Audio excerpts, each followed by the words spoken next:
Hello friends, मैं हूँ Preeti and welcome back to my channel. आज मैं आपके साथ में शेयर करूंगी परफेक्ट फर्मेंटेड इडली का बैटर।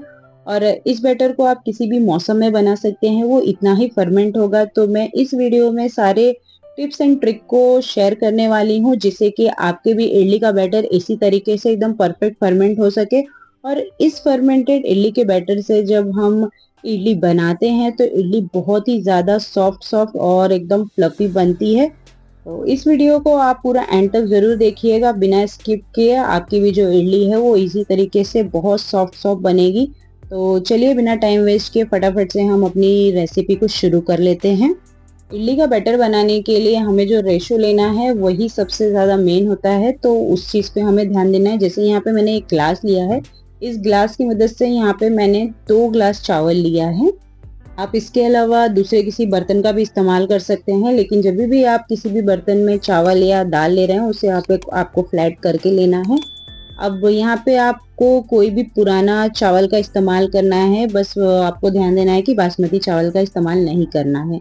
अब हमें सेम बर्तन से ही दाल ले लेना है। तो जैसे यहाँ पे मैंने जिस ग्लास से चावल लिया था उसी ग्लास से मैं यहाँ पे दाल भी ले लूंगी। तो हमारा रेशो ऐसा है कि 2 ग्लास अगर चावल है तो 1 ग्लास हमें दाल लेना है। तो आप कोई भी बर्तन का इस्तेमाल कर रहे हैं तो इस तरीके का आपको रेशो रखना है, और जब भी जिस बर्तन में आप दाल या चावल लेते हैं इस तरीके से हमें फ्लैट करके लेना है। तो ये हमारा इडली का जो मेन रेशो है वो रेडी हो चुका है। तो अब हमें चावल को लगभग 3 से 4 पानी से धो लेना है। इससे ये होगा कि चावल के अंदर जो स्टार्च है वो निकल जाएंगे। तो चावल को अच्छे से धोने से ये भी होता है कि हमारी जो इडली है वो एकदम वाइट वाइट बनती है। तो इस तरीके से हमें चावल को लगभग 2 से 3 पानी में धो लेना है। तो यहाँ पे फिलहाल मैंने 1 पानी से चावल को धो लिया है। इस पानी को हम निकाल लेंगे, और पानी को निकालने के बाद में अब यहाँ पर मैंने वापस से चावल में पानी डाल दिया है। और अब यहाँ पे मैंने एक छोटी कटोरी से पोहा लिया है। इससे क्या होता है कि हमारे इडली के बैटर में फर्मेंटेशन बहुत अच्छा हो जाता है। तो इसे भी हम चावल में मिक्स कर लेंगे और धो लेंगे। तो लगभग यहाँ पे मैंने अच्छे से चावल और पोहे को मिक्स कर दिया है। मिक्स करने के बाद में इसका पानी मैंने निकाल दिया है। तो आप देख सकते हैं यहाँ पर हमारा जो चावल है वो साफ हो चुका है। अब हमें पानी भर करके इसमें रख देना है। अब इसको हम साइड में रख लेंगे। तो चलिए अब हम दाल को धो लेते हैं। अब मैंने इसमें 7 से 8 मेथी के दाने लिए हैं। अब मेथी का दाना डालने के बाद में हमें दाल को धो लेना है। ध्यान रखिएगा कि दाल को हमें 1 से 2 बार ही धोना है, दाल को हमें बहुत ज्यादा नहीं धोना है। अगर हम दाल को बार बार धो देंगे तो जो फर्मेंटेशन के लिए इसके अंदर बबल्स आते हैं वो नहीं आएंगे। इसलिए हमें दाल को बहुत ज्यादा नहीं धोना है। तो यहाँ पे मैंने लगभग 2 पानी से ही दाल को धोया है। अब दाल में भी हमें पानी भर करके रख देना है। और यहाँ पे मैंने लगभग 1 बड़ा चम्मच चने की दाल ली है, उसे भी भिगा दिया है। तो सारी चीजों को हमें लगभग 5 से 6 घंटे के लिए भिगा के रख देना है।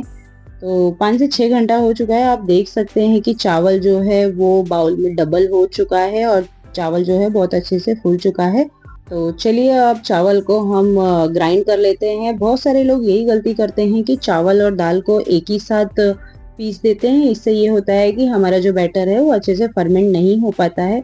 चावल जो है, चावल को हमें थोड़ा सा दरदरा पीसना होता है, और जो दाल होता है दाल को हमें स्मूथ एंड फाइन पीसना होता है। तो इसलिए हमें क्या करना है कि दोनों चीज़ों को अलग अलग ही पीसना है।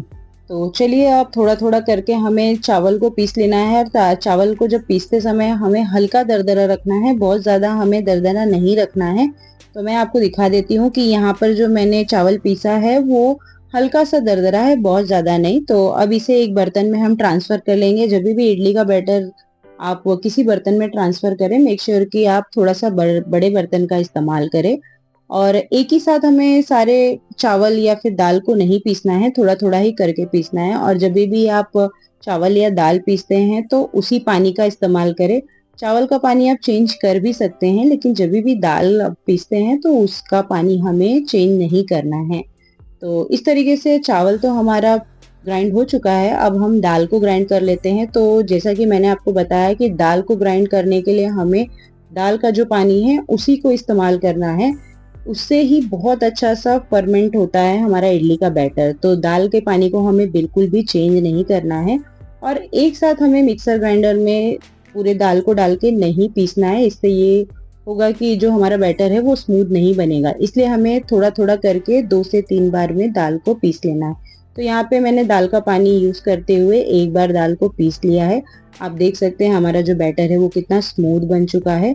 बस इसे भी हम जिस बर्तन में चावल को पीस के निकाला था उसी में इसको भी ट्रांसफर कर लेंगे और इसी तरीके से हम दूसरी बार भी चावल को ग्राइंड कर लेंगे। तो बस आपको इसी चीज का ध्यान देना है कि चावल और दाल दोनों को एक साथ हमें नहीं पीसना है, दोनों को अलग अलग ही पीसना है। तो आप देख सकते हैं इतना दाल बचा हुआ है उसे भी मैंने मिक्सर ग्राइंडर में ट्रांसफर कर दिया है और जो भी इतना एक्स्ट्रा पानी बचता है वो आप लास्ट में बैटर में ऐड कर सकते हैं। तो बस इस तरीके से हमारा जो इडली का बैटर है वो यहाँ पर मैंने रेडी कर लिया है। अब हमें एक और टिप्स को फॉलो करना है जो मैं आपको टिप्स बताऊंगी। लगभग 4 से 5 जो टिप्स है उसे आप फॉलो करेंगे तो ये बहुत ही परफेक्ट बनता है। अब क्या करेंगे, थोड़ा सा नमक ऐड करेंगे इडली के बैटर में और अपने हाथों को अच्छे से साफ कर लेंगे। साफ करने के बाद में हमें एक ही डायरेक्शन में इडली के बैटर को लगभग 5 से 7 मिनट के लिए इस तरीके से घुमाना है। इससे ये होगा कि इसमें एयर एक्टिवेट होगा जिससे कि हमारा जो इडली का बैटर है वो बहुत अच्छा फर्मेंट होगा। तो थोड़ा सा मेहनत का काम जरूर है लेकिन 5 से 7 मिनट के लिए हमें एक डायरेक्शन में इसे फेंट लेना है। तो आप देख सकते हैं हमारा इडली का बैटर कितना स्मूथ हो चुका है। बस यही 4-5 जो टिप्स है इसको फॉलो करते हुए हमारा इडली का बैटर जो है वो बहुत ही ज्यादा फ्लफी बनने वाला है। बस अभी इसे कवर करके 7 से 8 घंटे के लिए हमें किसी गर्म जगह पे रख देना है। तो 7 से 8 घंटे हो चुके हैं तो आप देख सकते हैं हमारा इडली का बैटर इतना ज्यादा फर्मेंट हो चुका है कि ये हमने जिस बर्तन में इडली का बैटर रखा था उसमें से भी वो बाहर आ गया है। तो बस इसी तरीके से हम जब इस इडली के बैटर से इडली बनाएंगे तो बहुत ही ज्यादा सॉफ्ट होएगा। अब हमें क्या करना है, इतना जो एयर आया है इसे हमें अच्छे से घुमा देना है ताकि जो एयर है वो हल्के से बैठ जाए। तो इस तरीके से धीरे धीरे करते हुए हमें घुमाना है, बहुत ज्यादा हमें इसे नहीं घुमाना है वरना जो इसके अंदर एयर एक्टिवेट हुआ है वो सब निकल जाएगा। तो स्लोली स्लोली करके हमें इस तरीके से इसे एक ही डायरेक्शन में घुमा देना है। तो आप देख सकते हैं यहाँ पर इडली के बैटर को मैंने सेटल कर दिया है और थोड़ा सा इस बर्तन को भी मैंने क्लीन कर लिया है। तो चलिए अब इसी बैटर से हम इडली बनाएंगे। तो इस बैटर को हमें थोड़ा थोड़ा इडली मेकर में डाल देना है। यहाँ पे मैंने पहले से स्टीमर को रेडी करके रखा है। अब इसमें हमें 10 मिनट तक इडली को स्टीम करना है, इससे ज्यादा हमें इडली को स्टीम नहीं करना है। आप देख सकते हैं यहाँ पर एकदम सॉफ्ट सॉफ्ट फ्लफी इडली बन करके रेडी हो गई है। तो आप इस सारी टिप्स को फॉलो कीजिए और आपको मेरी रेसिपी कैसी लग रही है। आप मेरे चैनल पे नए हैं तो प्लीज रेसिपी के नीचे लाइक का बटन प्रेस करें और शेयर सब्सक्राइब करना ना भूलें। तो चलिए मिलते हैं नेक्स्ट रेसिपी के साथ। Thank you for watching. Thank you.